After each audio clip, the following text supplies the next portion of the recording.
Eles dizem que não tem dinheiro e usam várias siglas, cifras e blá blá blá para justificar isso. Eles tentam nos convencer, ou na verdade nos enganar, dizendo que economia é algo só para especialistas e que nós somos muito burros para entender. Mas será que isso é verdade? E afinal de contas, quem é que vai pagar a conta dessa crise? Fora Bolsonaro! Fora Bolsonaro! O Brasil tem a segunda maior concentração de renda do mundo. Isso quer dizer que no mesmo país onde, de 2018 para 2019, o número de ricaços bilionários cresceu, também é o país em que 54,8 milhões de pessoas vivem com uma renda mensal de R$ 406. Diante de tamanha desigualdade social, não te parece justo fazer quem ganha mais pagar mais e quem ganha menos pagar menos? Pois é, hoje a gente vai falar sobre taxação das grandes fortunas.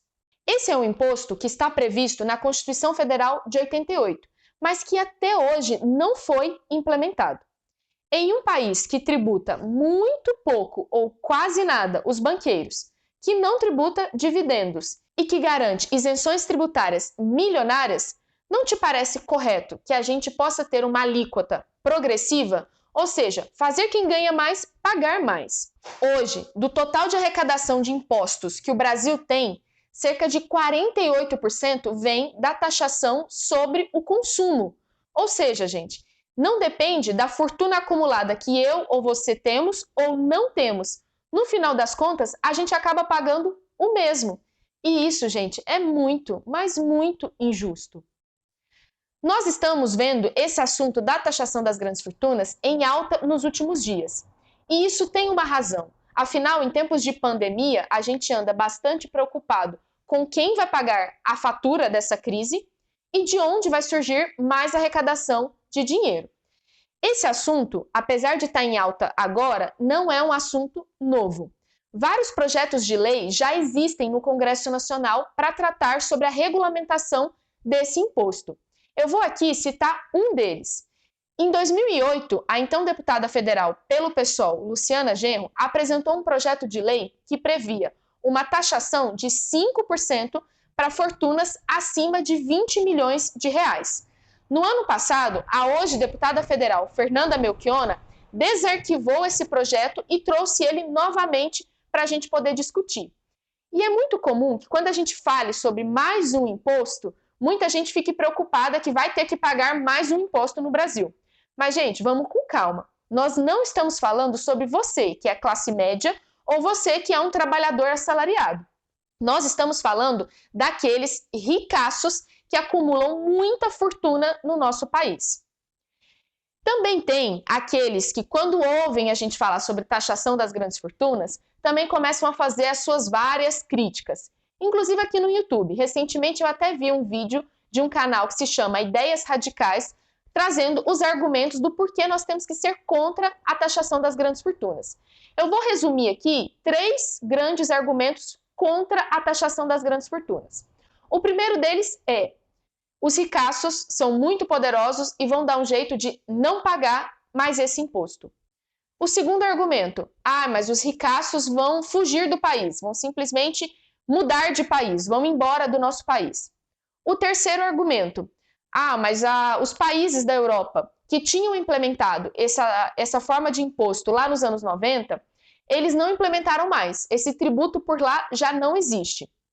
Bom, vamos lá, um por um, para a gente poder responder. O primeiro argumento: evasão fiscal, de fato, ocorre. Isso é errado, não pode acontecer, nós temos que fiscalizar e combater.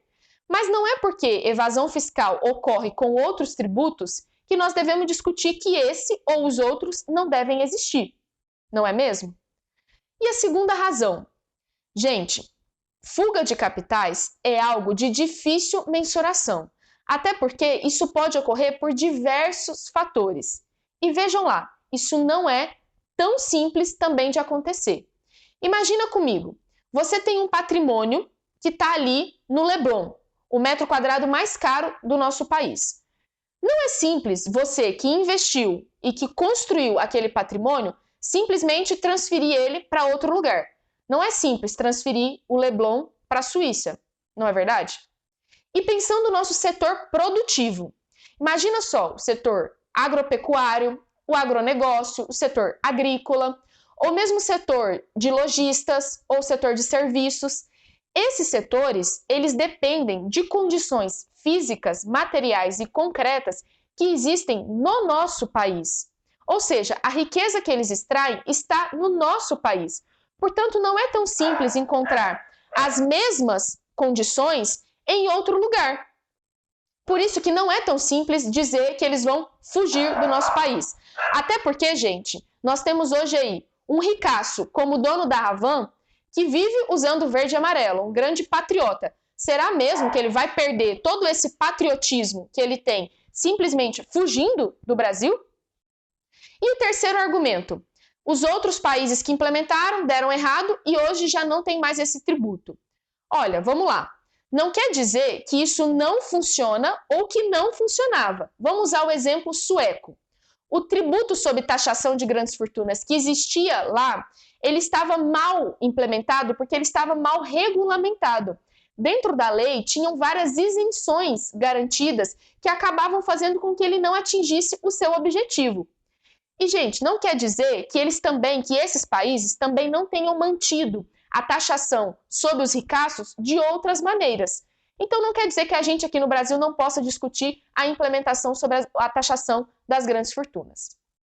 E olha lá, pensando a nossa situação agora, vamos tentar ver se nesse momento de pandemia, essa taxação não seria muito interessante e importante que a gente tivesse aqui no nosso país.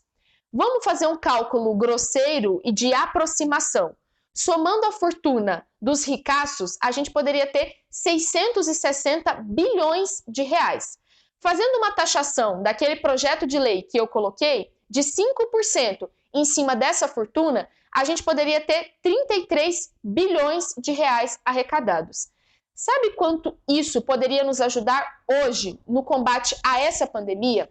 Nós poderíamos ter 214 mil novos respiradores sendo comprados, nós poderíamos comprar 5 bilhões de máscaras e ainda poderíamos garantir 62 milhões novos testes para o nosso país. Não parece urgente que a gente aprove agora a taxação das grandes fortunas? Mas daí a gente pode ter muita gente que ainda não está convencida, porque deve estar se perguntando, Camila, mas isso não resolve todos os nossos problemas. De fato, apenas a taxação sobre grandes fortunas não vai resolver todos os nossos problemas. Nós precisamos de uma reforma tributária urgente no nosso país. E por isso eu vou dizer mais duas outras medidas que podem se somar nessa reforma tributária. A primeira medida, taxação de lucros e dividendos. Gente, o Brasil é conhecido mundialmente por ter o banqueiro mais rico do mundo, o Joseph Safra. Aqui no nosso país, a gente não taxa lucros e dividendos, e nós somos um dos únicos países no mundo que não faz isso. E recentemente teve uma pesquisa que afirmou que se a gente fizer taxação de lucros e dividendos, nós podemos arrecadar 59,7 bilhões de reais para os nossos cofres. Isso seria muito bom. Uma segunda medida que pode ser melhorada aqui no nosso país é a taxação sobre heranças. Aqui no país é permitida uma taxação de até 8%, mas o que a maioria faz é uma taxação de 4%. Sabe quanto a taxação da França? Sabe quanto a França faz de taxação de heranças? 60%. Sabe quanto é nos Estados Unidos? 40%. Sabe quanto é no Chile, nosso país vizinho aqui? 25%. Está na hora da gente subir essa taxação. Afinal, como a gente quer conversar sobre meritocracia se a gente não taxa as heranças? Ou seja, o que mais acontece no nosso país é que os novos ricaços são os filhos dos antigos ricaços. E isso precisa parar. Mas aí alguém vai estar se perguntando, a gente vai taxar grandes fortunas, a gente vai aumentar a taxação sobre heranças, a gente vai taxar lucros e dividendos, mas ainda assim isso não vai resolver o problema da desigualdade social no nosso país. Gente, isso é verdade. De fato, a gente vive numa sociedade capitalista que tem uma lógica de exploração. Ou seja, para alguns terem, outros têm que necessariamente não ter. E aí aquela velha que eu já tinha dito em outro vídeo.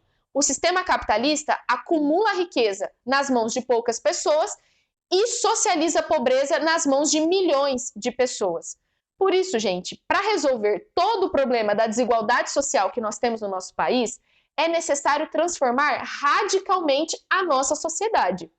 Isso também é um convite que nós queremos fazer a você, que pare para pensar. Será que é possível a gente conceber o fim da humanidade ou a morte de milhões de pessoas por conta da pandemia, mas não é possível conceber o fim do sistema capitalista? Isso vai ser um tema que a gente vai tratar como assunto no nosso próximo vídeo desse canal. Mas antes da gente terminar, eu queria te apresentar e te convidar a ler 2 livros que foram importantes para a gente discutir o tema desse vídeo. O primeiro livro é o livro Capital no Século XXI, do Thomas Piketty. Esse livro foi lançado em 2013, mas é um livro ainda muito atual, porque demonstra os números alarmantes de concentração de renda e de desigualdade social que existem no mundo. E nos mostram que do jeito que está, a gente definitivamente não pode continuar. E o segundo livro que eu queria indicar para você ler já é uma conexão com o nosso próximo vídeo do canal.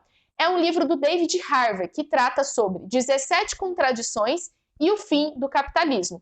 Nesse livro, ele vai te mostrar um pouco sobre como o capitalismo usa da alienação e também da expoliação para garantir a sua continuação como sistema vigente, que acaba só concentrando renda e socializando pobreza.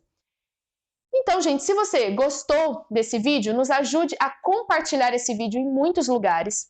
Nos ajude se inscrevendo no nosso canal e marcando também aí no sininho. E também acompanhe as nossas outras redes do Juntos, o Facebook, o Instagram e o Twitter. E aí, gente, eu espero de verdade que vocês tenham gostado desse vídeo e que tenha rendido um bom debate para nos ajudar a aprovar imediatamente e com urgência a taxação das grandes fortunas no nosso país.